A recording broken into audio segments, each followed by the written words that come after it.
Friends, welcome to Simhar village channel. ఈ సీజన్లో మనకి బాగా దొరికే చింత చిగురు అండి. చింత చిగురు అలాగే ఎండ్రాయిల్ వేసి అయితే వండానండి. పచ్చిరీలు కూడా వేసుకుని వండుకుంటే చాలా బాగుంటుంది ఫ్రాన్స్తో. నేను డ్రై ఫ్రాన్స్ అయితే ట్రై చేశానండి, సూపర్గా కుదిరింది. మీరు కూడా ట్రై చేయండి. ఎలా వచ్చిందో నాకు కామెంట్ బాక్స్లో తెలియచేయండి. డ్రై ఫ్రాన్స్ని బాగు చేసేటప్పుడు ఫ్రాన్స్ అయినా సరే వెన్నుపూస దగ్గర ఉన్నమాట కంపల్సరీ బాగు చేయడం మర్చిపోకండి, ఎందుకంటే చాలా ప్రాబ్లమ్స్ వస్తాయండి.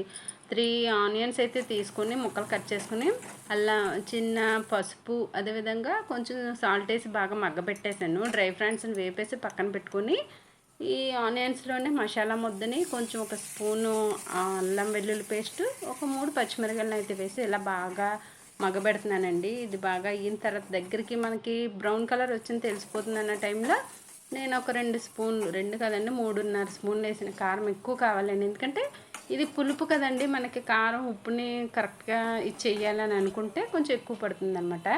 బాగుంటుందండి. డ్రై ఫ్రాన్స్ని కూడా ఇలా వేపి పక్కన పెట్టుకున్నాం కదా, అవి కూడా ఇందులోనే వేసేసి బాగా ఇలా దగ్గరికి కొంచెం ఉప్పు కారం మసాలా వాటికి పట్టిన తర్వాత ఒక గ్లాసు వాటర్ అయితే వేసానండి. మరి ఎక్కువ ఆయిల్ వాటర్ కూడా అక్కర్లేదండి. అదే పచ్చిరొయ్యలతో కూడా చాలా బాగుంటుందండి ఫ్రాన్స్తో. ఈ విధంగా మనం అంతా చేసిన తర్వాత మూత పెట్టి కొంతసేపు మగ్గుతూ ఉంటుంది, దానికి పడతాయి అన్నమాట. ఈలోపు ఈ చింత చికెన్ మనం బాగు చేసుకోవాలి. పైన ఈళ్ళు ఉంటాయండి, ఇవి తీసేసుకొని మనం పక్కన పెట్టేసుకోవాలి. అదేవిధంగా మనం చేతితో కూడా ఇలా నలిపి చేసినప్పుడు కూడా కొన్ని ఇంకా అవి ఈళ్ళు ఉన్నాయి వచ్చేస్తాయి అన్నమాట. మామూలుగా పెద్ద పెద్దవి ఉన్నాయి, నార్మల్గా తీసుకోవచ్చు. అవి మనం తింటున్నప్పుడు డిస్టర్బెన్స్గా ఉంటాయండి గొంతులోని పళ్ళల్లోని అలాగ, అందుకని కంపల్సరీ ఈ విధంగా నలుపుకున్నామంటే కనుక వచ్చేస్తే పక్కన తీసి పెట్టేసుకొని మనం కర్రీస్లో వేసుకుంటే చాలా బాగుంటుందన్నమాట. పచ్చళ్ళు కూడా చేసుకుంటారండి పల్లీలతోని.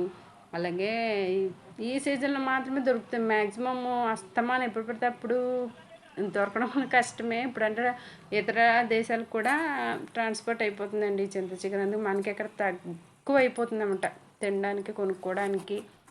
ఇదని మా చుట్టాలు అయితే ఇచ్చారు ఒక ప్యాకెట్ అండి, చాలా బాగుంది. నేను 3 సార్లు అయితే వండాను.